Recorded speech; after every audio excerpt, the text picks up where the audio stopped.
Hello, sweet souls. How are you? How are you feeling today? I heard a call to come in and create this video. I could feel it coming in yesterday, and today I was resolute that I was going to sit down and record it for you.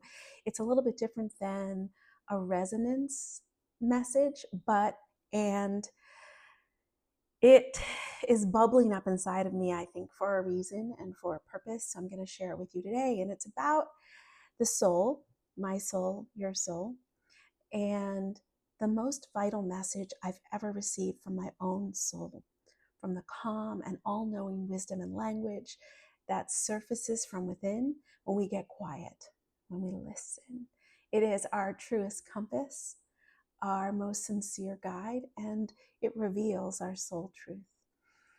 And the message is long and simple at the same time.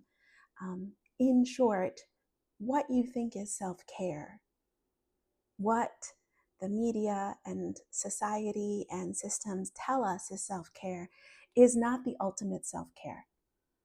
It is not the most whole way to care for your body, for your mind, for your divine essence that flows through you, for your soul. And I want to tell you what it is and what that message is, because it was the very first message that came in when I began listening to my soul's voice. Gosh, what feels like almost 10 years ago. But before I do, I want to say hi. I'm Maggie. I'm so glad that you're here. I am a storyteller and a writer and a soul teacher. And I essentially moved through deep personal loss and intuitive activation many years ago. And that's when my soul came to life. And I began to not only hear my soul, but I began to hear the ancestors, a collective of ancestors that I work with. And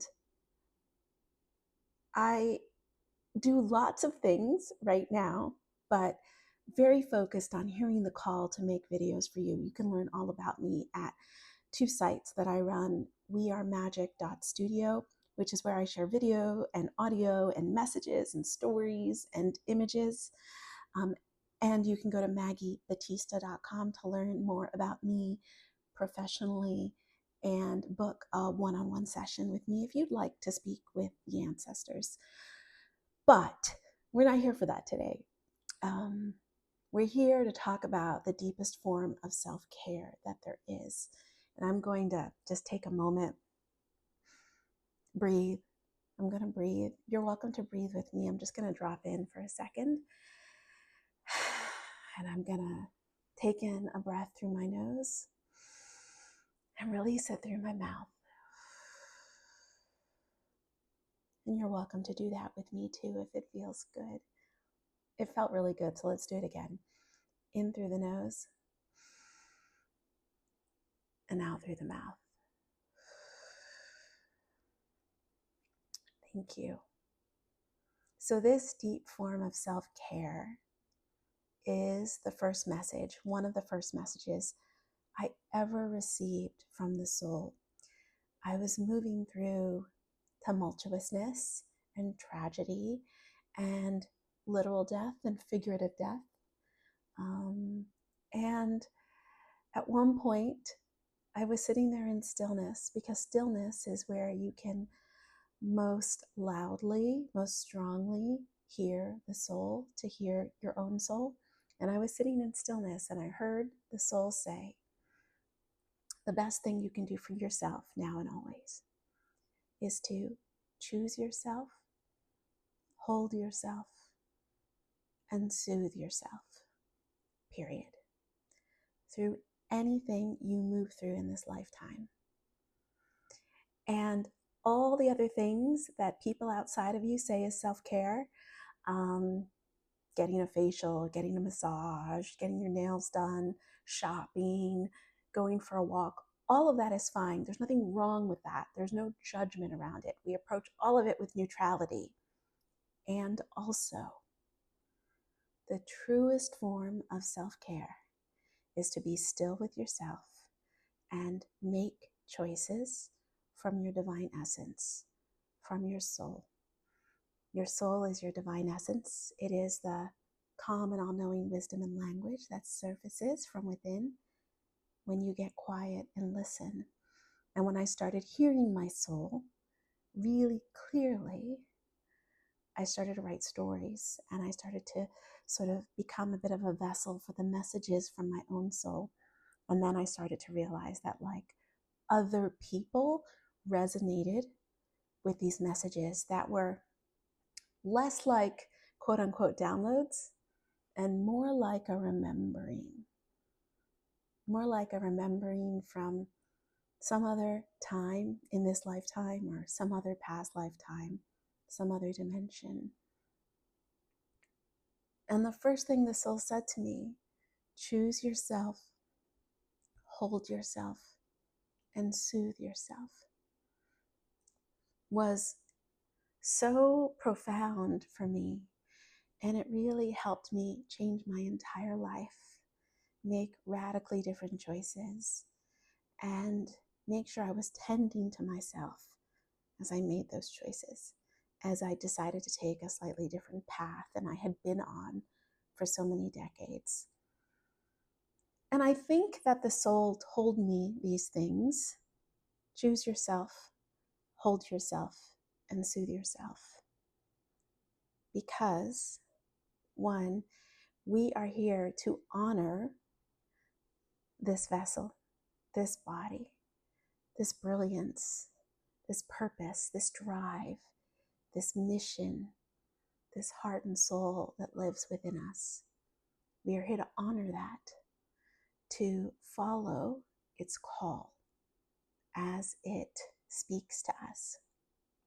And part of living this life on this planet right now, especially, involves feeling a full spectrum of emotions. In essence, the soul has said that's one of the main reasons we're here, which is to feel a full spectrum of emotions, to allow this body to kind of ride that wave, that emotional wave, and to allow all of it, to not harbor judgment against bad emotions or good emotions, to not try so hard to stay in the positive emotions all the time, because it's not really possible. This life is not about that necessarily. We're here to have experience, right? And so if we're going to feel the full spectrum of emotions, and we're going to be presented with lots of choices and lots of options, of lots of things we could do for our survival or for our thriving, then we need to get used to choosing ourselves, holding ourselves, and soothing ourselves. So the invitation I lay on the altar between us is, do you choose yourself? And can you hold and soothe yourself through those choices? And if you don't choose yourself, why not? Maybe you can't choose yourself all the time, but maybe you can choose yourself some of the time. And I heard that it was like really profound to share this message with you, because self-care is like what we're here for. The more we care and tend to these bodies, to this purpose, to this brilliance, to this heart and soul, the more we can step into, the more you can step into what your calling is. And a calling doesn't have to be big and major. A call can be just enjoy this moment to the next moment. A call can be just find your soul family. A call can be just make something that feels beautiful to you. And to me, now, as I continue to hold that message, choose yourself, hold yourself, soothe yourself. Those words are what guides my work with clients, definitely, but it guides how I hold this body. how I handle everything that comes at me. And there's so much that comes at us in this lifetime. And to me, those things are like the key of living this life. You know, it's the key to being authentic. It's the key to moving from a place of integrity. It's the key to, I made notes over here, bridging the earthly with the divine, which is part of my work now. It's something that I do, but it's something that everyone can do.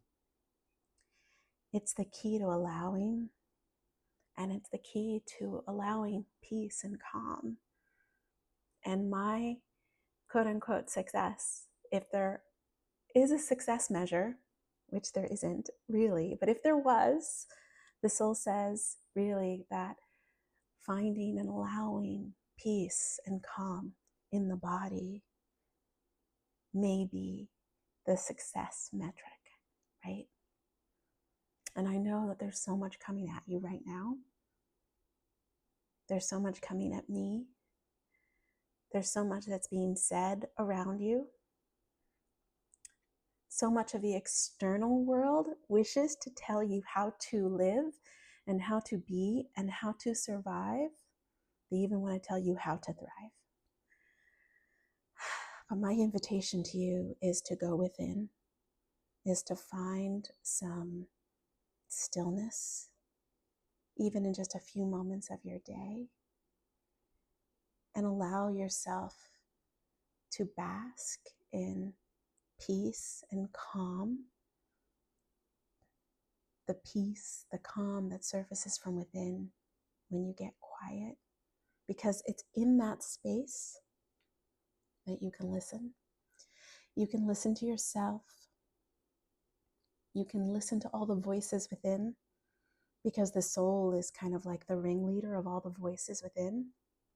And really, the strongest voice within has been, we've been conditioned to allow the mind to be the strongest voice, to let it take center stage. And listen, that's okay. Sometimes we have to strategize just to stay alive, just to be able to pay the bills, just be able to, tend to our communities. And also, the soul invites you to get still, get quiet, and allow its guidance to surface so you can follow it. And when it surfaces, when a choice presents itself that maybe presents some contrast between what the other parts of you may think it wants, think they want, or what people outside of you want from you, it's your work to hold and soothe yourself through the choices that you make. And this has been the most direct message the soul has offered me, though there are streams and streams of messages that my own soul's voice has offered. And I teach people how to hear the soul's voice, how to hear your own soul's voice, because the language of my soul's voice is slightly different than the language of your soul's voice. And that's cool. We all have to hear things in slightly different ways to be able to live and thrive and move toward adventure, move toward growth and expansion if we so desire. We don't have to.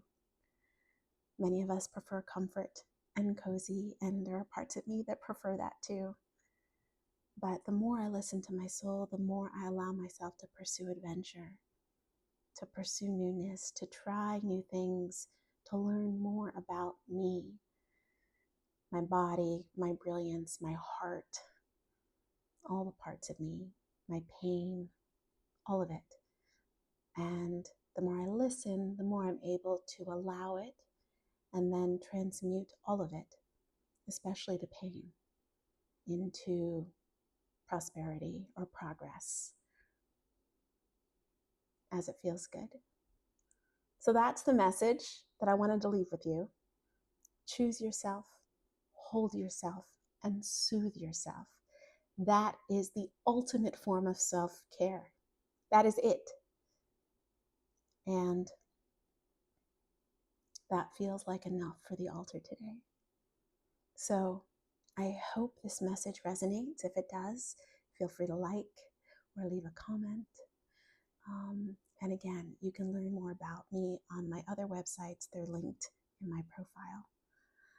I will be back next week with another soul resonance message. I share those messages because they are messages from my own soul and from the ancestors based on the energy between us, the resonance, what is not said, but what is felt. And I'll be back next week with another one of those. Okay, until next time, I'm sending you so much love and so much magic.